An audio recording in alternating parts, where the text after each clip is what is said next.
Compañeras y compañeros, les agradecemos mucho su participación, su presencia, los momentos que nos dan de su atención en su programa de Construyendo los Comités de Defensa de la Cuarta Transformación.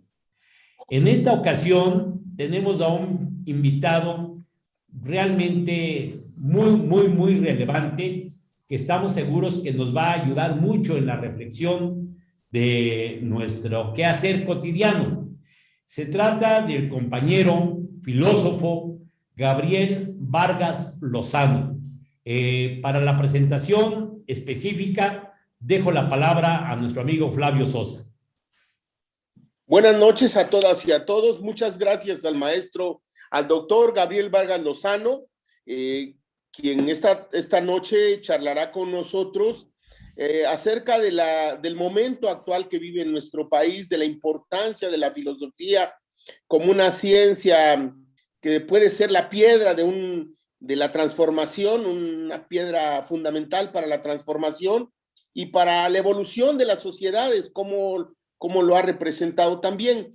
El maestro, el doctor Gabriel Vargas Lozano, es un filósofo mexicano que nació en Jalisco, cursó la licenciatura y maestría en la Universidad de Guadalajara, donde también ha sido profesor, ha sido editor de la editorial Grijalbo, y también cursó el doctorado en la UNAM. Tiene una obra académica relevante y, bueno, ha participado en distintos congresos, en distintos eventos. Y sin más preámbulo, si queremos iniciar la charla con él, planteándole de manera introductoria que nos diera su opinión acerca del estado de la filosofía en estos momentos de la humanidad. ¿Qué tan importante es la filosofía para la humanidad en estos momentos de crisis, en estos momentos de reordenamiento geopolítico, en estos momentos donde se habla de una crisis de las ideologías? ¿Qué tan importante, qué tan relevante es la filosofía, doctor? Y gracias, pues, si me hablas directamente como Gabriel, no tengo problema. Entonces, de acuerdo, Gabriel. Gracias. Sí, somos colegas, compañeros de esta lucha, ¿no? Entonces, sí. Bueno, yo creo que la filosofía ha tenido históricamente y tiene en la actualidad una enorme relevancia, porque tenemos muchas crisis, muchos problemas que necesitamos resolver. No solo los académicos, sino las personas comunes y corrientes. Es decir, tenemos, por ejemplo, como tú dices, hace muy poco, en el 89-91, se cayó el socialismo, y entonces en el bloque llamado el socialismo real de Europa del Este y la URSS, y cambió entonces el panorama geopolítico. Se crearon nuevos países, como tú sabes, se modificó la estructura. Nosotros teníamos como base también la Unión Soviética, como parte, y Cuba tenía como base, y se cayó esa base. Entonces, cambia la política, cambian las ideologías. Hay que hacer una reflexión sobre el socialismo, por qué se derrumbó, porque no solo fue por toda la ofensiva de la derecha, de Ronald Reagan y Margaret Thatcher, etcétera, sino también por por problemas internos que hay que analizar. Yo lo analizo un poco allí en mi libro que se llama Más allá del derrumbe, que publiqué en Siglo XXI.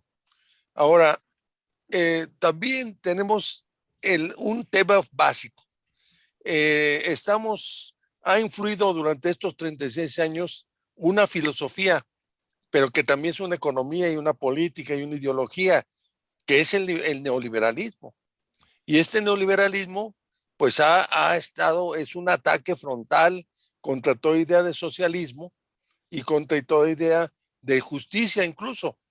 Incluso uno de los fundadores es un filósofo llamado Friedrich von Hayek, que no aparece en general, pero que ahí está en el fondo.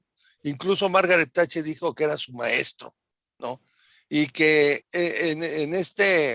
él fundó todo un grupo que se llama la Sociedad de Pellerán en Suiza, en donde llevó a un conjunto de investigadores de muchas partes, financiados por grandes capitales, para hacer la ofensiva. Y es una ofensiva global que nos ha afectado a nosotros. 36 años hemos tenido de neoliberalismo y por lo tanto hay una profundización de una concepción, como tú sabes, privatizadora, individualista, consumista, egoísta, que es la que digamos, orientado a la gente. Entonces, ¿qué hacer frente a estas? Por ejemplo, solamente estoy mencionando dos, pero existen también las crisis las crisis de las guerras, la guerra de Afganistán, la guerra de Irak, y necesitamos reflexionar entonces qué hacer frente a todos estos problemas. ¿Cómo enfrentar el neoliberalismo? ¿Qué socialismo podemos pensar? O sea, ¿qué tipo de socialismo? Se habla mucho de democracia, pues ¿qué democracia es la que queremos, no? Y en general la orientación. Y luego también en la vida común y corriente tenemos el problema de los problemas morales, la ética, que por cierto se ha pretendido atacar mediante la guía que sacó Andrés Manuel López Obrador. La cartilla. La cartilla moral, o la que le hablaba de la... Bueno, la cartilla moral estaba peor, ¿eh? La cartilla moral era la que hizo Alfonso Reyes y que tiene unos defectos enormes, problemas enormes. Aunque Alfonso Reyes es muy respetable como gran escritor y todo eso, ya allí sí no. Allí, por ejemplo, en su versión original, Alfonso Reyes decía que toda la moral del mundo estaba reducida a la moral católica. Entonces, no, ¿cómo puede ser? Luego, las otras morales, luego la moral que no es religiosa, en fin, muchas cosas. Entre muchas otras cosas. Bueno, frente a ese asunto, yo escribí primero una carta directa a López Obrador y segundo un artículo grande. Y ahora me acaba de llegar un amigo, me mandó un PowerPoint muy bonito en donde resume las ideas que tengo en relación a la cuestión moral. ¿Por qué? Porque la cuestión moral es tremenda, ¿no? La que vivimos en la vida cotidiana. Estamos viviendo, por ejemplo, estamos viendo que hay un grupo de gente, unos tipos fascinerosos, que matan a la gente, que la torturan, que la secuestran. O sea, todo este terrible, y luego que intervienen en la política, ¿no? Entonces tenemos una crisis moral muy fuerte. Y entonces, ¿cómo atajar esa crisis? Luego, por ejemplo, voy a poner un ejemplo del asunto de las cuestiones morales. Hay en nuestro país una discriminación de clase, de raza, de sexo y de etnia, pero no se resuelve eso como en la guía que sacó López Obrador, diciendo no discriminen. No, hay que explicar por qué no discriminan, por qué no hay que discriminar, por qué la discriminación implica un sojuzgamiento del otro, ¿no? Por ejemplo, ¿por qué los blancos dicen que los negros son menos o los latinos menos, ¿no? Todavía.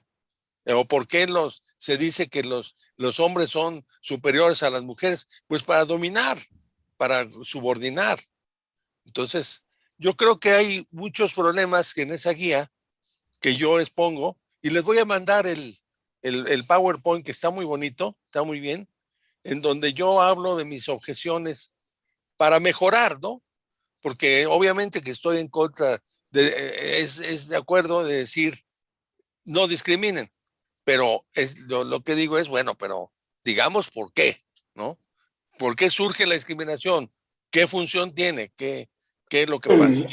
Sí que estamos llenos de problemas morales, políticos, filosóficos, que tenemos, y por eso la filosofía tiene mucho que decir, pero resulta que a pesar de que en 2018 se aprobó, y eso es extraordinariamente importante, en artículo 3, que la filosofía y las humanidades fueran parte de la educación, pues resulta que la Secretaría de Educación no ha puesto en marcha eso.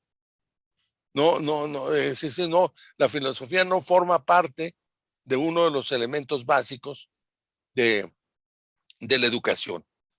Y por eso hemos estado, primero pedimos una cita con Esteban Moctezuma y no les hizo ni caso.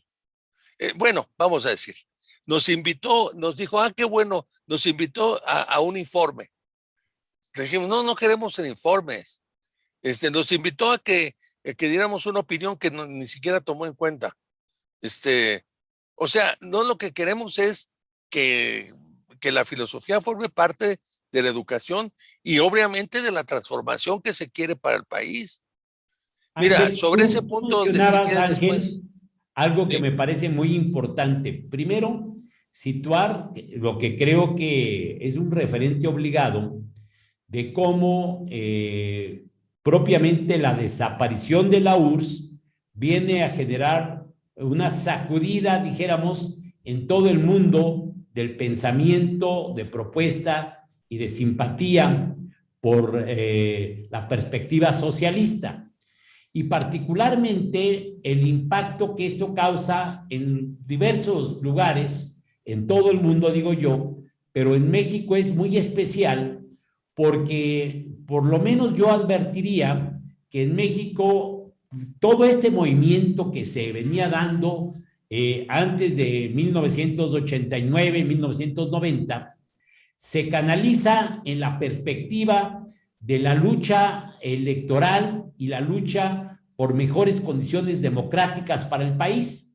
Yo creo que en México no hay una visión autocrítica de eso que tú ya señalabas. ¿Por qué se derrumba el socialismo real? Y efectivamente, en un primer plano estaría, pues, por todas las ofensivas que sistemáticamente se hacen contra este proyecto, pero tú lo dices con mucha certeza, con mucho sentido, que lo que realmente genera el quiebre del socialismo real son sus contradicciones internas.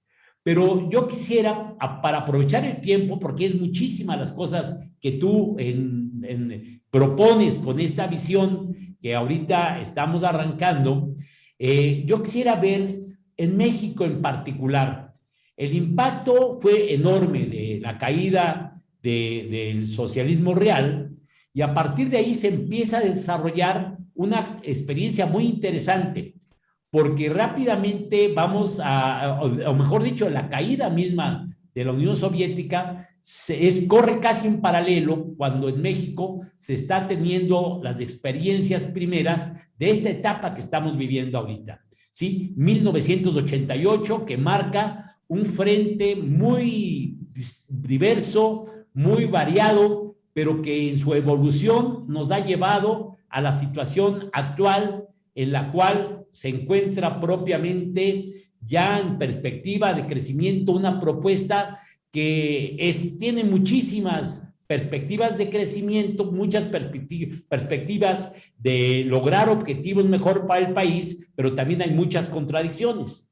Yo en ese sentido, Gabriel, te pediría si pudieras hacernos un esbozo de la izquierda, cómo la valoras, cómo se ve en México y cuáles serían, por decirlo de esta manera, los aspectos que están limitando el poder desarrollar un proyecto de mayor articulación y de mayor impacto en la sociedad. ¿Cómo valoras esta etapa que se desarrolla en México del 88 a la actualidad, en sus rasgos más esenciales? Sí, mira, Antes de responder a esa pregunta, yo quisiera plantear una cuestión que creo yo que sería interesante que lo analizáramos. Como sabemos, en 88 se dio el movimiento cardenista y se dieron las elecciones y hicieron un fraude espantoso. O sea, dieron un golpe de Estado, Salinas de Gortari dio un golpe de Estado y nos fraudió nuestras elecciones. Pero a partir de allí se constituyó un nuevo partido en donde, digamos, las ideas socialistas desaparecieron porque se pretendía hacer dijeron en ese momento, no queremos algo testimonial de un socialismo, ya no, hay que hacer una especie de socialdemocracia, o sea, volver como anterior al Estado benefactor un poco. Entonces, primer punto es que con la Constitución, en mi opinión, la Constitución del PRD implicó la debacle del socialismo. O sea, se pospuso, se bajó bajo la alfombra. Pero luego en 89-91 parecía ratificarse esa posición, viene el derrumbe. Y con el derrumbe viene la oleada neoliberal terrible, ¿no? Que en donde estuvieron todos los medios de comunicación, hablaron de el fin de la historia y un llamado filósofo llamado Fukuyama dijo que estamos ya al fin de la historia y que había empezado ya la democracia. Después se arrepintió Fukuyama, pero por lo pronto sacó un librito y lo vendió era un funcionario del Departamento de Estado norteamericano. Tuvo una difusión universal, ¿no? El librito. Y luego entonces viene el derrumbe. Y entonces viene justamente Salinas de Gortari, puede implantar el neoliberalismo, aliándose a la derecha, aliándose al PAN, aliándose a la iglesia, a la jerarquía católica, y entonces tuvo y como nosotros estábamos en retirada, aquí yo lo que vi fue que hubo varias posiciones. Una posición fue, pues ya nos derrotaron y ya no queremos saber nada.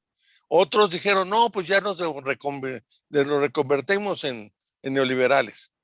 Y otros más, yo asistí a algunas discusiones bastante fuertes en donde no se ponía nadie de acuerdo. Incluso me acuerdo que en Guerrero me invitaron a una mesa redonda en donde el público se dividió. Unos decían que el socialismo no había caído porque no habían leído bien a Marx. Y yo les dije, bueno, pero Marx no habló de la Unión Soviética. Eso es un problema. Marx habló de crítica del capitalismo y dijo que debería haber un socialismo. Incluso dijo que el socialismo era posible, pero no dijo más. Entonces, que más bien la lectura hay que hacer qué pasó con por la fundación, con el estalinismo, que Stalin, de alguna manera, no de alguna manera, Stalin liquidó a la vieja guardia revolucionaria, los mandó matar y en los juicios, los famosos juicios de Moscú, se liberó de los opositores y luego vino la guerra mundial. Entonces, ya allí él digamos, se convirtió en el héroe. Entonces se habló entonces de que era un gran héroe hasta que murió, y cuando murió, pues como ustedes saben, Khrushchev hizo del 20 Congreso del Partido Comunista de la Unión Soviética, en donde dijo, miren, ustedes dicen que Stalin es un héroe, pero en realidad me hizo una serie de barbaridades aquí. Entonces entró en una crisis. Entonces, digamos, la izquierda socialista ha tenido varias crisis, unas generales y otras particulares. ¿Cómo se puede resolver? Pues analizándolo, reflexionando qué cosas hay y buscando las causas de lo que ha ocurrido y las soluciones, ¿no? ¿Por qué entró en crisis el socialismo? ¿Y por qué? ¿Y qué es lo que hay que hacer para reivindicar un nuevo socialismo, por ejemplo, ¿no? Entonces, esto es previo, pero luego tú me preguntas un poco sobre la situación de la izquierda hoy en México. ¿Esa es Sí, la idea tuya? sí, esa Sí. es la idea. ¿Cómo valoras tú ahorita la condición de la izquierda y qué hacer para generar las condiciones de desarrollo, de impacto en la sociedad, de conducción, en la medida de que fuera factible hacia una sociedad que es lo que finalmente nos dibuja el socialismo, una sociedad de justicia, de equidad, de posibilidades de desarrollo para todo mundo? Sí, yo creo que yo veo a la izquierda fragmentada y la necesidad de que se una para reivindicar una propuesta común. Vamos, unirnos en lo que hay que unirnos, ¿no? Claro que a veces hay posiciones que es muy difícil unir, pero la mayoría de la gente yo creo que está buscando. Creo yo que la izquierda debería de estudiar más, analizar más los efectos del neoliberalismo. ¿Qué es el neoliberalismo? ¿Cómo se fundó? ¿Por qué se desarrolló? Cuál es la importancia que ha tenido mundial? ¿Y cuáles son sus efectos? ¿No? Ese es, yo pienso, aclarar un poco más ante la gente esto. ¿Y cómo debemos de combatir esta cuestión? Otro punto importante y que fue algo que no existió en los países llamados socialistas, es el tema democracia. Entonces, yo aquí el tema de democracia también hay que profundizarlo. Yo doy un curso de posgrado en la UAM sobre teorías de la democracia. En cualquier otro momento podemos platicar sobre este asunto de las diversas formas de la democracia, porque hay como 20 formas de democracia, no solamente una, como piensa. Y entonces el tema de la democracia, una democracia radical, ¿no? No una democracia liberal y tampoco les planteo un poco lo que Luis Villoro en un libro llamado Los, eh, tres retos de la sociedad por venir, se llama. Él plantea que hay una democracia directa que se plantea en el mundo indígena. ¿Sí? Pero esa democracia directa solo es para grupos pequeños. No puede ser para todo un país tan complejo como este. Y entonces, ¿qué tipo de democracia es la que tendríamos que luchar? Democracia interna y democracia social. Y yo creo que eso es lo que falta un poco. Falta más democracia. Falta, al interior de Morena falta democracia. Falta, porque creo yo que no se está tomando en cuenta, se están tomando en cuenta decisiones un poco de la cúpula, ¿no? Entonces, el presidente de Morena actual toma decisiones por sí mismo. Hoy vi una declaración de la secretaria diciendo que el 90 y tantos% de las decisiones las tomó Delgado. Entonces eso no puede ser. Yo creo que las decisiones deben ser del conjunto de los miembros de un partido, de una organización, ¿no? Entonces, pero aclarar un poco qué entendemos por democracia y cuál sería la verdadera democracia. ¿Por qué no podemos aceptar la democracia liberal? ¿Por qué está viciada de origen, por ejemplo, ¿no?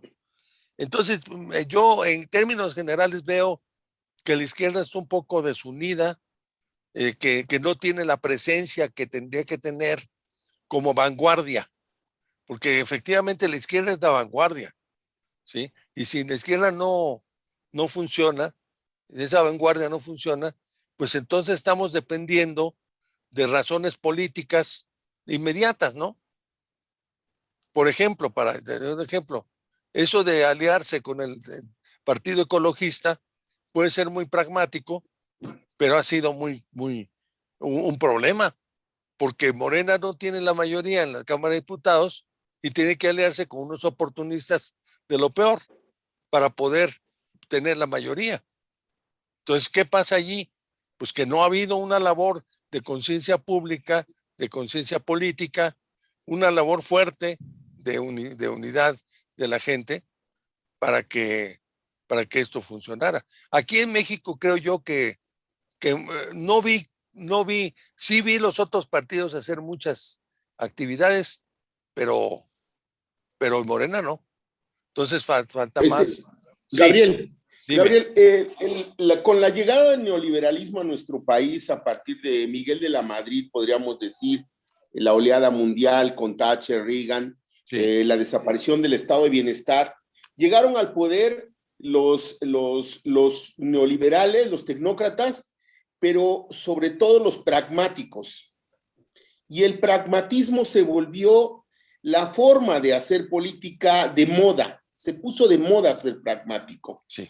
El PRD se constituye como una opción alternativa al neoliberalismo, pero en el corto plazo el PRD mismo se vuelve pragmático y el pragmatismo se vuelve como, insisto, una especie de pseudofilosofía que se impone en la clase política, en la gente que hace política dentro de la propia izquierda, y hoy tenemos un gobierno distinto, que hay un parteaguas en la vida mexicana con la llegada de López Obrador. ¿Qué tan lejanos estamos del pragmatismo que tanto despreciamos la gente de izquierda?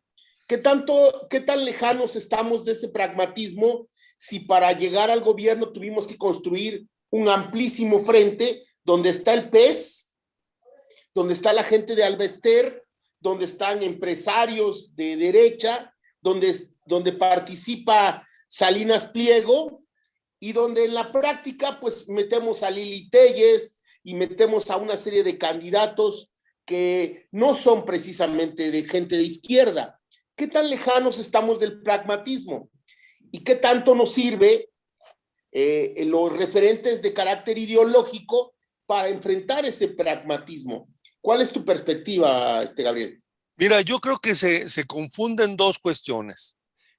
Por un lado tenemos que en un partido tiene que estar gente más o menos identificada con una cierta plataforma. Ese es un partido, no puede ser una especie de frente en el cual se mete cualquier gente. Tú sabes perfectamente que el PRD metió Cuauhtémoc Cárdenas a todo tipo de gente. O sea, metieron gente de derecha, metieron exguerrilleros, metieron de gente de izquierda, todos. Y entonces, ¿por qué? Porque la idea era no hacer un partido, sino ir a buscar la presidencia. Y entonces, ¿qué pasó? Pues se descompuso el PRD, se dividió en tribus, cada tribu luchó por su espacio, y entonces ahí hubo una crisis. Es más, en el PRD nunca se analizó a fondo los principios, la plataforma de principios, eso siempre lo dejaron para el último. Entonces, una cosa es, entonces yo creo que eso es que está ocurriendo un poco en Morena. En Morena también se metieron todo tipo de personas.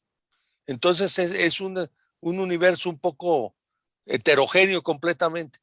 Pero bueno, supongamos, yo pienso que una cosa es un partido y otra cosa son las alianzas que en un momento dado un partido puede hacer. Un partido puede hacer una alianza con otro grupo transitoria, pero esa alianza puede ser eh, muy, muy delicada. Y aquí yo tengo presente perfectamente lo que pasó con Lula y Dilma en Brasil, que debíamos de tener como presente, ¿no? Es decir, Lula y Dilma desarrollaron una política muy buena, pero, pero se aliaron con Temer, un tipo de derecha, y lo pusieron de vicepresidente para mantener el poder. Y luego entre Temer y los evangélicos les dieron al traste, porque los evangélicos dijeron, miren, ustedes han progresado, pero no por la política de Lula o ni de Dilma, sino por la política, porque Dios quiere así. Entonces, entre otras cosas más, la corrupción del El PT, factor Espíritu Santo, sí, por el el factor factor es Espíritu exacto, Santo. exacto, por eso progresaron, no por Lula. Y además, digamos, en el P también surgió la corrupción, porque cuando se tiene el poder hay también la tentación de la corrupción. Por eso es muy importante la democracia, para consolidarla fuertemente, para que internamente pues se sancionen todas estas cosas.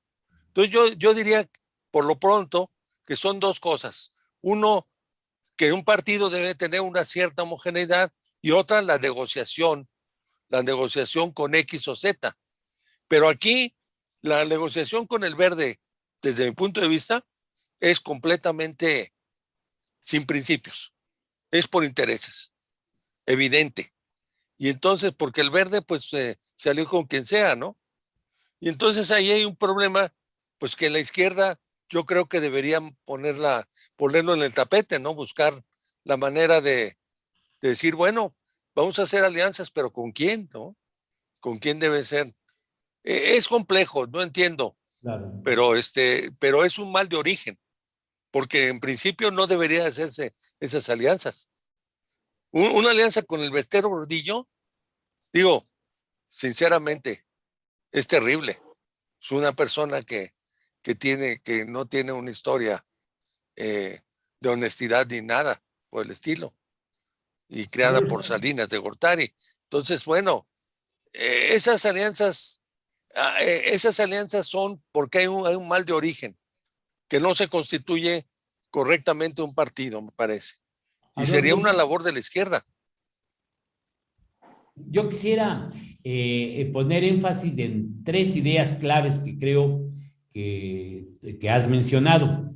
La primera es la importancia que tendría para la visión de izquierda, incluso para una visión socialista, en nuestros tiempos, el ejercicio de una democracia eficaz y una democracia real. Nosotros le hemos llamado una democracia participativa, ¿sí? Tomando este concepto, obviamente, de muchos autores que lo han caracterizado de esta manera, como una democracia donde los ciudadanos no solamente eligen a dirigentes, no solamente eligen a gobernantes, sino que participan, se involucran en los procesos de construcción de las alternativas de solución que se van obteniendo o generando en la sociedad, ¿sí? Una sociedad, una democracia donde realmente no se deja de lado al elector una vez que elige, sino que es parte de la toma de decisiones. Entonces, ese es un elemento fundamental que hoy debiera de ser una aspiración y una construcción para lograr una sociedad mejor. Un segundo elemento que creo que has mencionado, que me parece muy importante, es cómo ir conformando un partido. Estamos de acuerdo en que creo, pues, que estamos de acuerdo que hoy ya no estamos hablando de un partido de izquierda de viejo tipo, de un partido de cuadros, sino que hoy estamos hablando de un partido donde amplios sectores de la sociedad se involucran.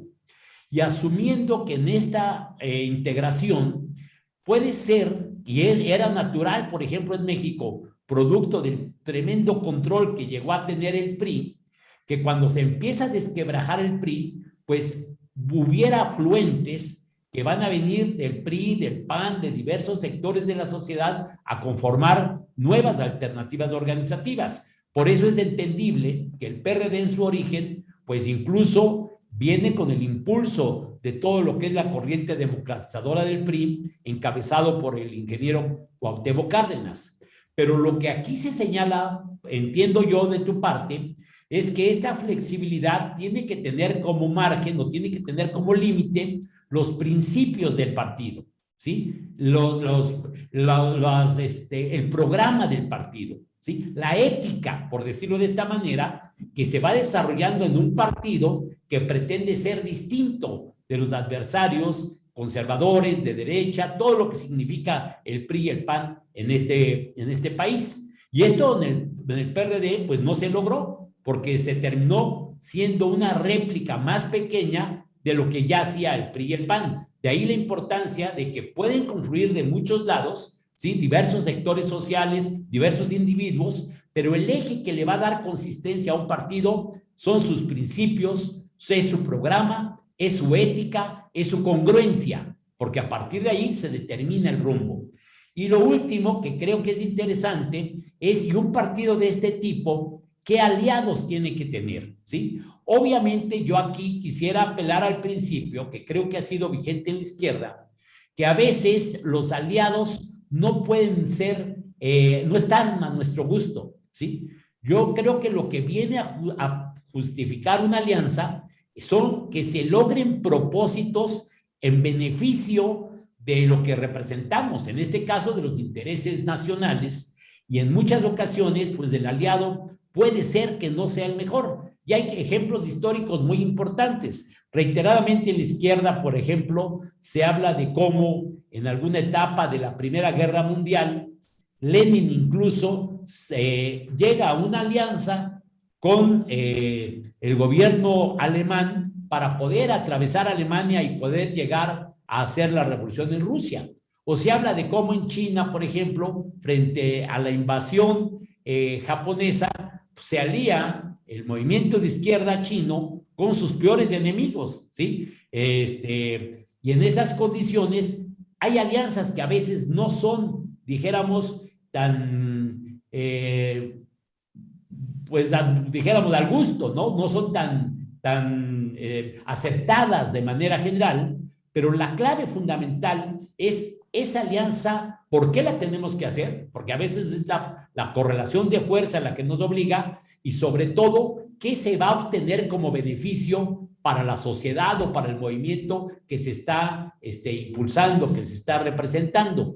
Bueno, en esos tres marcos, conteniéndolos como fondo, yo quisiera, Gabriel, que nos ubicaras un poco cuál sería tu punto de vista en este momento, en la coyuntura actualmente que estamos viviendo, ¿sí? ¿Cuáles son los retos que tú adviertes más importantes para que en esta perspectiva que muchos hemos asumido como de construcción de la cuarta transformación podamos tener mejores condiciones para el éxito, ¿sí? O por decirlo de otra manera, ¿cuáles son los errores que nos podrían llevar a que este objetivo pues se volviera prácticamente imposible de conseguir?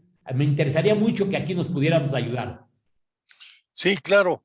Mira, pues tú planteas un problema que es difícil, eso de las alianzas, pero empezando por el primero, el tema de la democracia es fundamental. Yo creo que lo que habría que luchar es que en Morena exista una auténtica democracia, ¿no?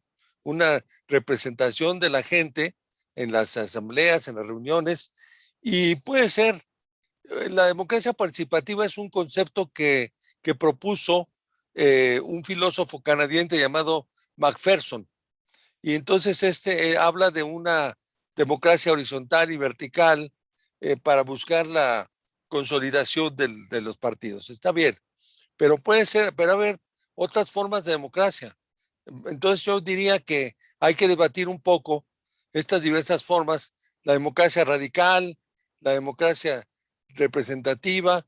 Incluso Norberto Bobbio habla habla de una serie de cosas interesantes sobre democracia, sobre los poderes tras las urnas, dice Bobbio, ¿sí? O sea que detrás de todas las urnas están una serie de poderes que realmente impiden la democracia. Los poderes económicos, los poderes mediáticos que hemos visto en los últimos tiempos actuar. Es increíble en las últimas elecciones que acaban de pasar cómo vimos el despliegue de toda una ofensiva de tipo mediática. Y yo no vi la contraofensiva. Entonces yo creo que allí tenemos una necesidad de construir una contraofensiva a esa ofensiva que ellos hicieron, incluso utilizando a The Economist y utilizando todos los medios de comunicación. ¿Cómo es posible no tener una contraofensiva que elimine por medio de argumentaciones? Hubo muchísimas falacias que yo estuve escuchando en la radio, en la televisión, en la internet, como ustedes sabes perfectamente, todas estas falacias que sostenían, ¿no? Una evidente, primero hacen una reforma neoliberal poniendo a mejor disposición el petróleo y la energía nuestra, y luego dicen hay que cumplir la ley. O sea, ¿cuál ley? Esa ley injusta y arbitraria que ellos hicieron con Peña Nieto. Entonces, ahí hay que debería haberse desmontado todas estas falacias y no se hizo. Muchísimas falacias que ellos, esos argumentos falsos, no vi yo la contraofensiva. Vi solamente una contraofensiva que no fue, digamos, con propuestas o ideas, sino simplemente decir son conservadores, son liberales. No, hay que demostrarle. Entonces yo diría que hay un punto allí importante, de radicalizar la democracia, una democracia radical, organizar más el partido, pero sobre todo la contraofensiva, de buscar digamos, el apoyo de los intelectuales que, que, sean, que quieran que les interese, ¿no? Y tratar de definir claramente cuál es la filosofía que está detrás de la nueva transformación. Porque brevemente te diría, yo hice un librito, yo publiqué un librito aquí que se llama La filosofía en las transformaciones de México. No sé si que es de Morena, que es de Coyoacán, sí, y que creo yo que, no sé si ustedes tienen conocimiento de este librito que publica que es en las lecturas políticas. Se llama La filosofía en las transformaciones de México. No sé si ustedes lo tienen. No, no lo conozco, perdóname, maestro. Fíjate que esto se hizo justamente Tendremos que hacer un compromiso, el PRD de Gabriel. Coyoacán lo hizo. Gabriel, tendremos que hacer un compromiso para que nos lo mandes. Sí, claro, pero es que esto debería estar circulando porque lo hizo Morena, lo hizo aquí en la Secretaría Estatal de Morena, Formación Política de la Ciudad de México. Entonces, fíjense que ahí hay un problema. Se hace un libro para buscar dar soluciones y no se difunde, ni se debate, ni nada. Entonces, bueno, para concretar, yo creo que para poder hacer la primera transformación que dice López Obrador, que es la independencia, se necesitó que Morelos utilizara la filosofía de Juan Jacobo Rousseau en la primera constitución. O sea, se apoyó en una filosofía ilustrada, como ustedes saben. Para la segunda, el liberalismo, se apoyó Benito Juárez en el liberalismo y también en el positivismo, ¿no? En 1867 se hizo una reforma educativa muy importante y fue el positivismo. La tercera fue la revolución, y la revolución estuvo ahí el anarcosindicalismo y otras filosofías que digamos, alentaron la revolución mexicana. Entonces, cada transformación requiere una concepción filosófica. Y nosotros yo creo que tenemos elementos para construir en la tradición del socialismo, tenemos para construir un socialismo democrático, ecologista, un socialismo de nuevo tipo, digamos, que incorpore la lucha de las mujeres, que incorpore la lucha de todos los trabajadores, etcétera. O sea que se tiene que construir colectivamente esa nueva filosofía alternativa al neoliberalismo. Entonces, te tiene que desmontar la crítica, le tiene que hacer la crítica profunda al neoliberalismo, que es también otro elemento importante. Entonces, hace falta, creo yo, que por un lado, un centro productor de ideas que surjan de los debates de la gente, no de unos intelectuales iluminados, sino que surja del debate de la gente, que la gente proponga nuevas cosas y y que entonces conformen esa filosofía que pues, sobre la cual va a lucharse, ¿no? Y todo movimiento requiere una filosofía y esa es la que tenemos que construir entre todos en conjunto, creo yo. Perdón, Gabriel, en América Latina, casi estamos cerrando la conversación. En América Latina, en los últimos meses hemos tenido buenas noticias. El regreso de Evo a Bolivia, el triunfo de su partido, el triunfo de la libertad en Brasil de los presos políticos, el triunfo reciente en Perú.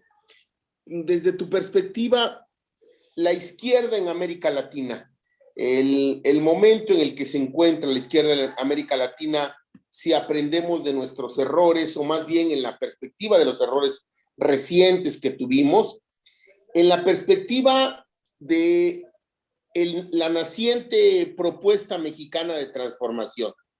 Porque si bien es cierto que estamos hablando de una cuarta transformación, hay que decirlo con mucha claridad, apenas estamos hablando de 2 años y medio, 3 años de ejercicio del gobierno, apenas están algunas bases para que vayan las cosas caminando en otra perspectiva.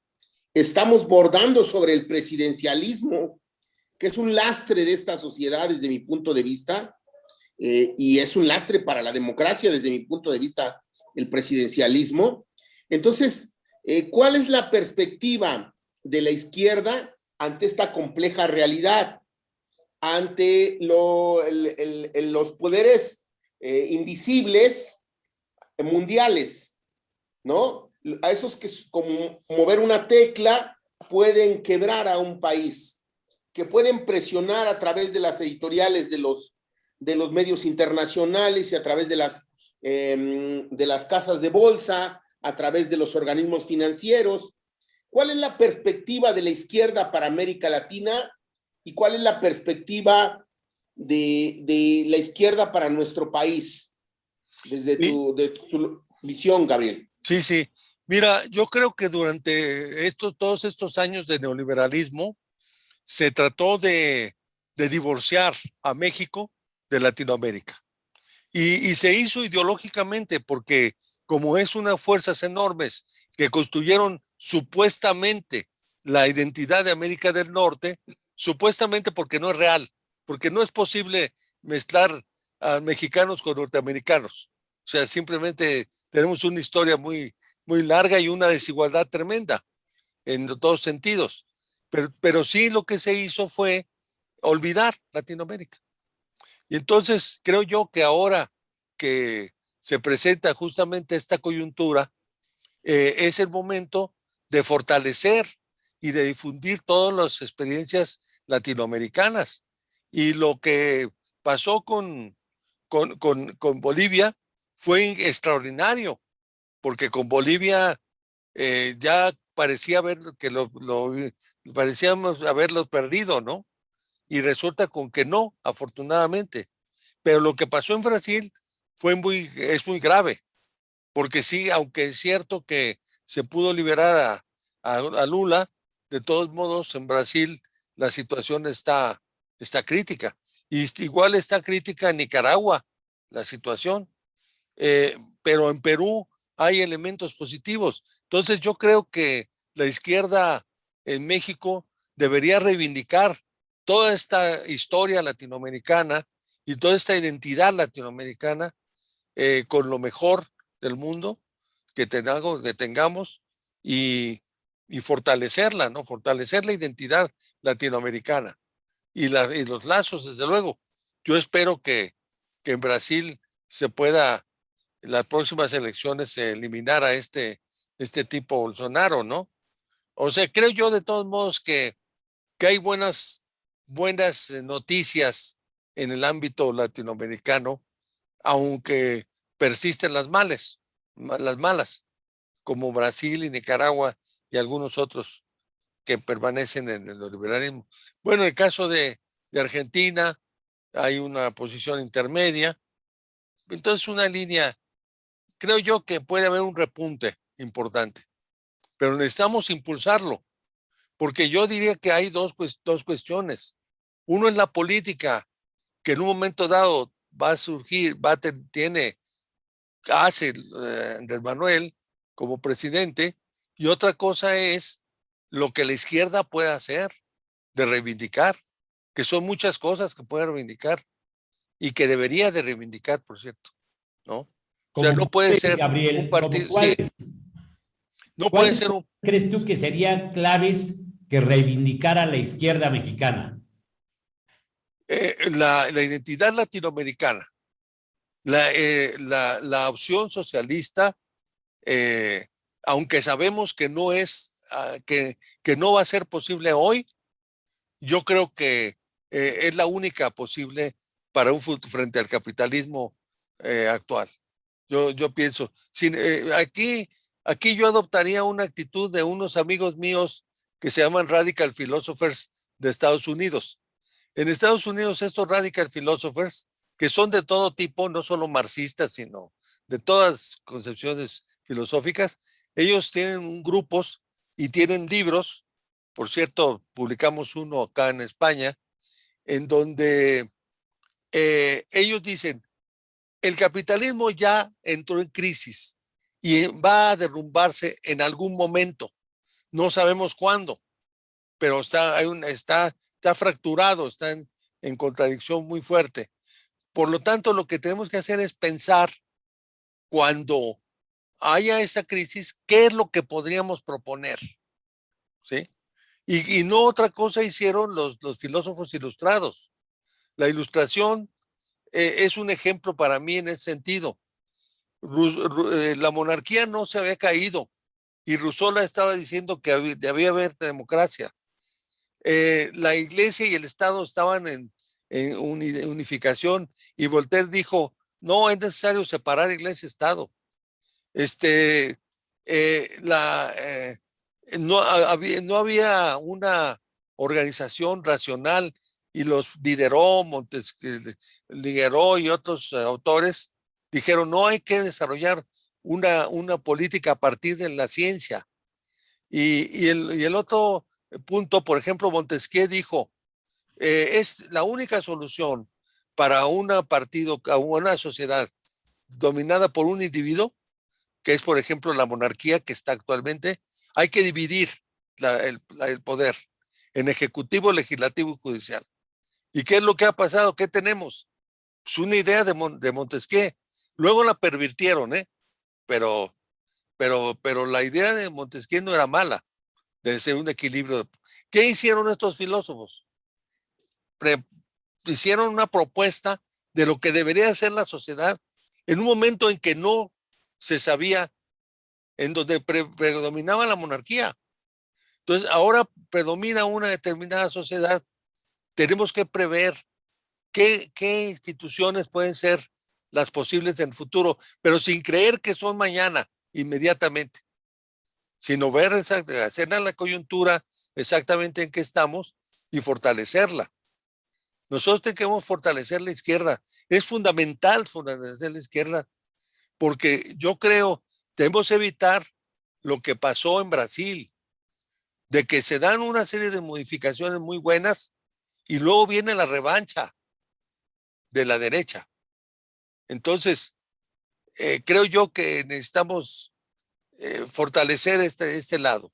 Y es la única fuerza que puede, digamos, tener conciencia sobre esto, es la izquierda.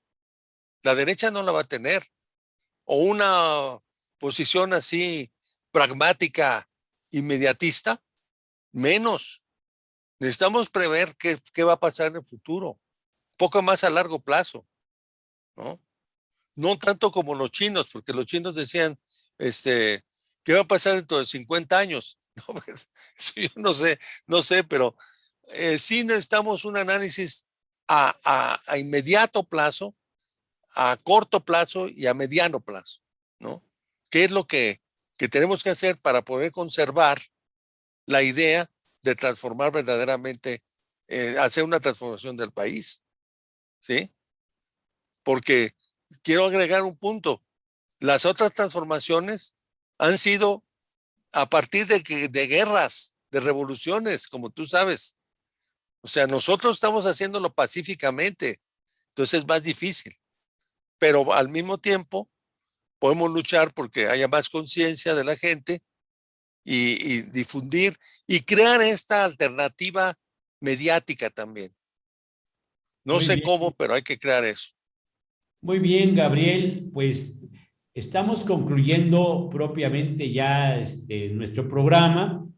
Te quiero reiterar, como al principio, las gracias por tu participación y obviamente mantener un vínculo de comunicación para que muchos temas que aquí solamente fueron esbozados, pudiéramos tener oportunidad en otro momento de profundizar en ellos.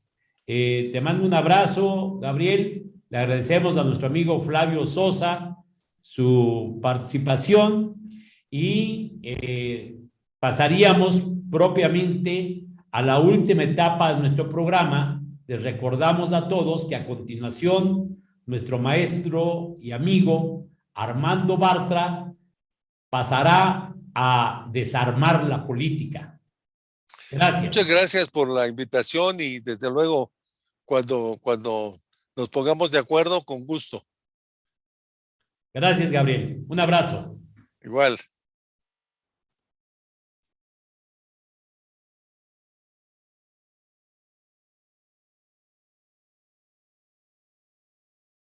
Además de provocar enfermedad, sufrimiento y muerte, la pandemia golpeó la economía nacional, la economía del mundo, la economía de México. El año pasado, la producción mexicana retrocedió, que de por sí estaba estancada y andaba mal, tuvo un decrecimiento significativo. Ciertamente se está recuperando y esto es bueno, pero el golpe de la pandemia fue y sigue siendo mayor en la economía popular.